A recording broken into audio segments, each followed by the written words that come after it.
Bismillahirrahmanirrahim. Assalamu alaikum student. How are you? I hope you all are fine. You all are fine.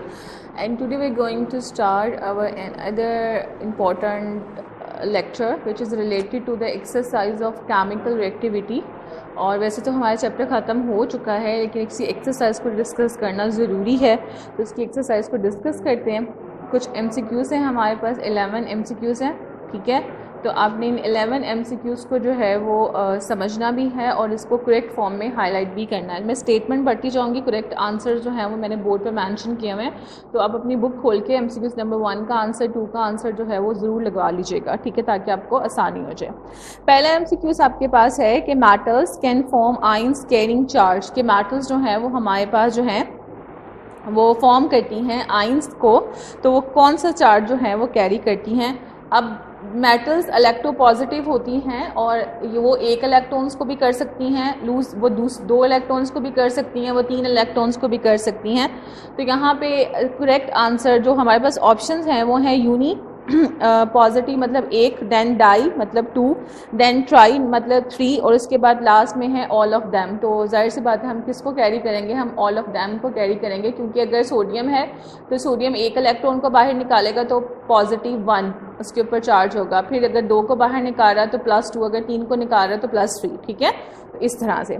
उसके बाद second MCQ is that in which of the following metals and burn with brick मतलब ईंट के साथ red flame when heated in the air. तो इसमें जो इसका करेक्ट आंसर है वो है कैल्शियम, ठीक है। तो आपने कैल्शियम पे हाईलाइट करना है, और ये फिजिकल प्रॉपर्टी ऑफ हमारे पास जो था अल्कलाइन अर्थ मेटल्स में हमने डिस्कस भी किया था। सोडियम थर्ड MCQ है, sodium is extremely reactive metal. Sodium जो है वो हमारे पास जो है वो एक्सट्रीमली रिएक्टिव मेटल्स है, और अल्कली मेटल्स वैसे ही बहुत रिएक्टिव होते हैं, और but it does not react with the, लेकिन ये किसके साथ रिएक्शन नहीं करते। ऑप्शंस है हमारे पास hydrogen, number 2 are the nitrogen, number 3 are the sulphur and number 4 are the phosphorus. अगर ये अल्कली मेटल्स किसी के साथ रिएक्शन नहीं करते तो वो कौन है, नाइट्रोजन, हाइड्रोजन के साथ रिएक्शन नहीं करेंगे, तो correct answer is the hydrogen.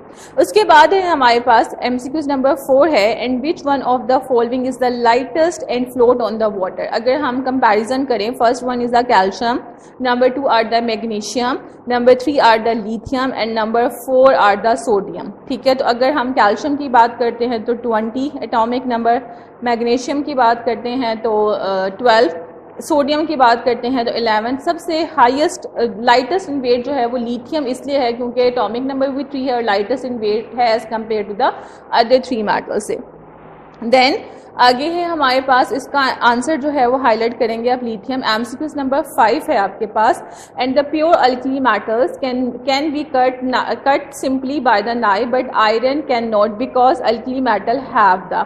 अब अल्कली मेटल्स जो हैं वो क्यों, मतलब आप उसको कह लें कि वो जल्दी ब्रेक हो जाते, तो हम इसमें ये लिखेंगे बिकॉज मॉडरेट मेटालिक बॉन्डिंग होती है, ना ज़्यादा ना कम, मॉडरेट मेटालिक बॉन्डिंग की वजह से वो इजीली कट किया जा सकता है थ्रू द नाइफ। उसके बाद MCQ नंबर 6 है हमारे पास, which of the following is the less malleable हमारे पास कौन सा है, तो उसमें हमारे पास ऑप्शन है सोडियम, एंड देन है आयरन, फिर है गोल्ड और उसके बाद है सिल्वर। तो सबसे लेस मेलिएबल इसमें कौन सा होगा, सोडियम होगा।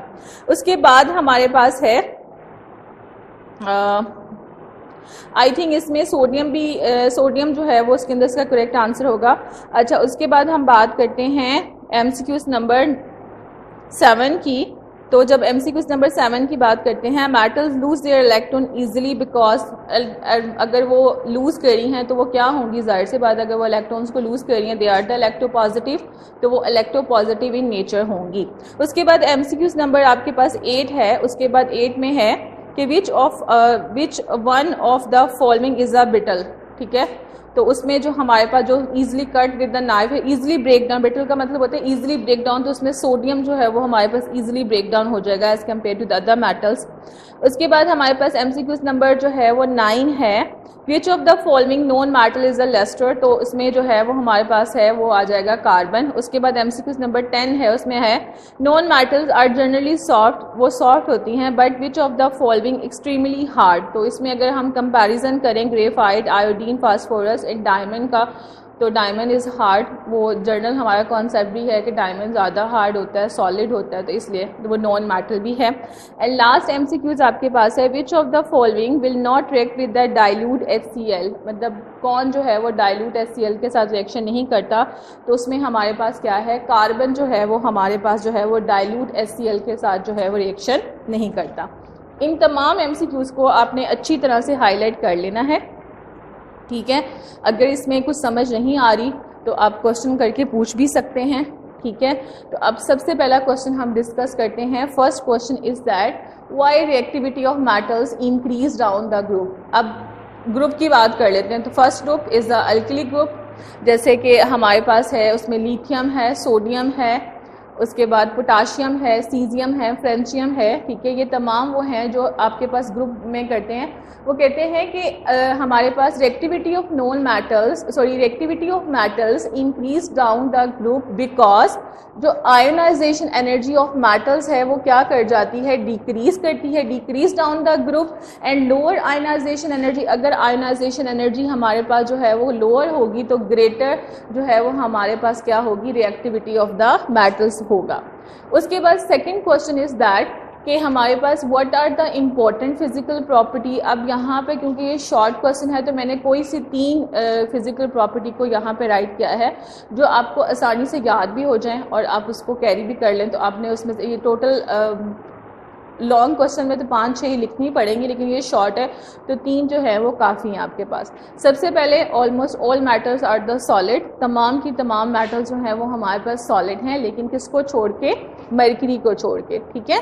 उसके बाद है they are the high melting and boiling point, और जो हमारे पास मेटल्स होती हैं because they are the solid, hard होती हैं, इसलिए इनके मेल्टिंग और बॉइलिंग पॉइंट जो हैं वो हायर होते हैं। उसके बाद है metals, they are the good conductor of heat and electricity, ये हमारे पास good conductor of heat and electricity होते हैं। ये बहुत इंपॉर्टेंट और जर्नल से पॉइंट है जो हम पहले भी पढ़ के आ चुके हैं। अगर आपको चैप्टर अच्छे से आपने समझा है तो ये एक्सरसाइज आपके लिए बहुत आसान है, इसलिए मैं जल्दी जल्दी इसको आपको करवा रही हूँ ताकि अगर फिर भी कोई टेक्निकल पॉइंट आपको समझ नहीं आ रहा तो आप ज़रूर क्वेश्चन करके पूछ सकते हैं। आगे क्वेश्चन है, अब इस क्वेश्चन को गौर से सुनना है। वो कहते हैं why nitrogen forms compound with alkaline earth metals directly. If you remember that we discussed in a previous lecture comparisons between the alkali metals, chemical comparisons between the alkali metals and alkaline earth metals, तो ये उसी का एक question है कि alkali metals reaction नहीं करती, तो अगर अल्कलाइन अर्थ मेटल्स करती हैं तो वो डायरेक्टली क्यों नहीं करती, ठीक है। तो उसका रीज़न देते हैं। अगर हम बात करते हैं alkaline earth metals, they are the electropositive. अब ये मेटल्स हैं एंड इलेक्ट्रोपॉजिटिव हैं, इनके आउटरमोस्ट शेल के अंदर इलेक्ट्रॉन की तादाद 2 है and less electropositive than the nitrogen, और वो नाइट्रोजन से लेस इलेक्ट्रोपॉजिटिव हैं, ठीक है। Alkaline earth metals loose electron. अब जब हम अल्कलाइन अर्थ मेटल्स को डिस्कस करते हैं तो ये इलेक्ट्रॉन्स को लूज करती हैं, जबकि नाइट्रोजन जो है वो इलेक्ट्रॉन्स को क्या करता है, गेन करता है, ठीक है। उसके बाद वो कहते हैं द कंपाउंड ऑफ नाइट्रोजन, जब हमारे पास कंपाउंड ऑफ नाइट्रोजन जो है वो रिएक्ट करेगा विद द अल्कलाइन मेटल्स के साथ, दे कॉल द नाइट्राइड्स, वो क्या कहलाएंगे, नाइट्राइड्स कहलाएंगे। In this compounds nitrogen form nitride ions, ठीक है। वो इस कंपाउंड में क्या होता है कि नाइट्रोजन जो है वो नाइट्राइड्स आयंस बना देता है बाय एक्सेप्टिंग 3 इलेक्ट्रॉन्स, वो इलेक्ट्रॉन्स को एक्सेप्ट कर लेता है। अब जैसे हमारे पास क्या है, मैग्नीशियम 3 है, that is react with the nitrogen is which is present in the diatomic form, they will be converted into the magnesium nitride. इसी तरह से that is also the member of the alkaline earth metal that is react with the that is react with the diatomic nitrogen. तो इसी तरह से ये क्या करेगा, इन 3 इलेक्ट्रॉन्स को अपनी तरफ जो है उनको जो इलेक्ट्रॉन्स होते हैं उनको क्या कर लेगा, एक्सेप्ट कर लेगा और क्या बना देगा, कैल्शियम नाइट्राइड्स बना देगा, ठीक है। उसके बाद हमारे पास क्वेश्चन है, बहुत इंपॉर्टेंट क्वेश्चन एग्जामिनेशन पॉइंट से, and which are the why the second ionisation energy of magnesium is higher than the first one. हम सबको पता है कि मैग्नीशियम के आउटर मोस्ट शेल के अंदर इलेक्ट्रॉन की तादाद 2 है, पहले एक इलेक्ट्रॉन रिमूव होगा और उसके बाद दूसरा होगा, ठीक है। तो रीज़न पढ़ते हैं, बिकॉज अब क्वेश्चन है कि why second ionisation energy of magnesium is higher than the first one. तो reason is that because the removal of first electron, जब हम रिमूवल ऑफ पहले इलेक्ट्रॉन की बात करेंगे, फर्स्ट इलेक्ट्रॉन को डिस्कस करेंगे, the nuclear charge is increase. एक इलेक्ट्रॉन जब बाहर निकल जाएगा तो न्यूक्लियर चार्ज इंक्रीज हो जाएगा, ठीक है। एंड न्यूक्लियर चार्ज क्या है, that is controlled by the nucleus and it's also controlled by the number of proton and neutron which is present in the nucleus of an atom.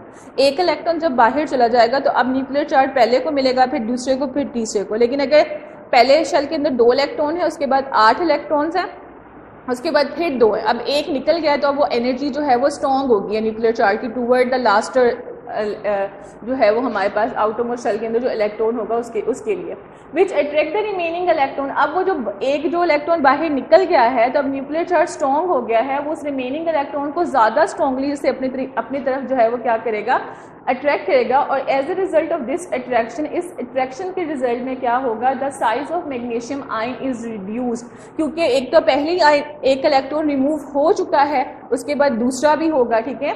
Now it is very difficult to remove the second electron. अब दूसरे electrons को हमें निकालने के लिए ज़्यादा energy required होगी as compare to the first one. और वो ज़्यादा एनर्जी क्यों रिक्वायर्ड होगी, सिंपल सी बात है, क्योंकि न्यूक्लियर चार्ज इंक्रीज हो गया है और न्यूक्लियर चार्ज जो है वो अट्रैक्ट कर रहा है रिमेनिंग इलेक्ट्रॉन्स को more strongly as compare to the first one, ठीक है।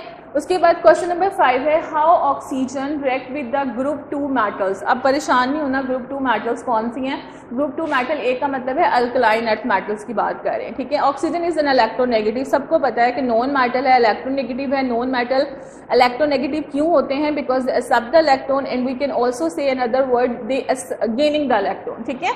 वाइल द ग्रुप ए, हमारे पास जो ग्रुप 2A के एलिमेंट जो होंगे वो इलेक्ट्रो पॉजिटिव हैं। Group 2A metals lose 2 electrons. अब जैसे मैग्नीशियम एंड कैल्शियम 2 इलेक्ट्रॉन्स को बाहर निकालती हैं, इसके अलावा हमारे पास जिंक है, इसके अलावा हमारे पास कॉपर है, लेकिन that is not relate to the alkaline earth metals के साथ, ठीक है। While oxygen gain the 2 electrons forming the oxidized ion, अब वो कहते हैं कि ऑक्सीजन इलेक्ट्रोनेगेटिव है और alkaline earth metal electro positive है, ठीक है। और इसके अलावा जो है ये क्या करते हैं, ऑक्सीजन गेन करता है 2 इलेक्ट्रॉन्स का, फॉर्मिंग क्या करता है, ऑक्सीडाइज। ऑक्सीजन रिएक्ट करता है अल्कलाइन अर्थ मेटल्स के साथ ऑन हीटिंग। अब कंडीशन जो अप्लाई हो रही है इस रिएक्शन को प्रोसीड करने के लिए वो हीटिंग है and form the metal oxide, और वो क्या बना देते हैं, मेटल्स के ऑक्साइड बना देते हैं। और जब वो मेटल्स के ऑक्साइड बनाते हैं तो वो बेसिक इन नेचर्स होते हैं, उनका बेसिक नेचर होता है जिसको हम कह सकते हैं कि वो हमारे पास अल्कली जो टाइप जो है वो क्या होगा, उसका जो है वो नेचर होगा। That is the magnesium which are the metal related to the group 2 and which is also called the alkaline earth metal that is react with the diatomic form of oxygen, they form the magnesium oxide। और ये हमारे पास basic oxide हैं। और इसी तरह से, और अगर ये बेसिक ऑक्साइड फर्दर रिएक्शन करेंगे वाटर के साथ तो मैग्नीशियम हाइड्रोक्साइड बना देंगे, ठीक है। इसी तरह से we have a calcium that is react with the oxygen and they form the calcium oxide. तो ये क्या बन गए हैं, कैल्शियम के ऑक्साइड बन गए और ये मैग्नीशियम के ऑक्साइड बन गए और ये बेसिक इन जो है वो क्या होंगे, नेचर होंगे। ये 5 क्वेश्चन तक हमने इसको डिस्कस किया है, बाकी रिमेनिंग क्वेश्चन जो है वो हम अगले लेक्चर में डिस्कस करेंगे। तब तक अपना बहुत सारा ख्याल रखिएगा। अल्लाह हाफ़िज़।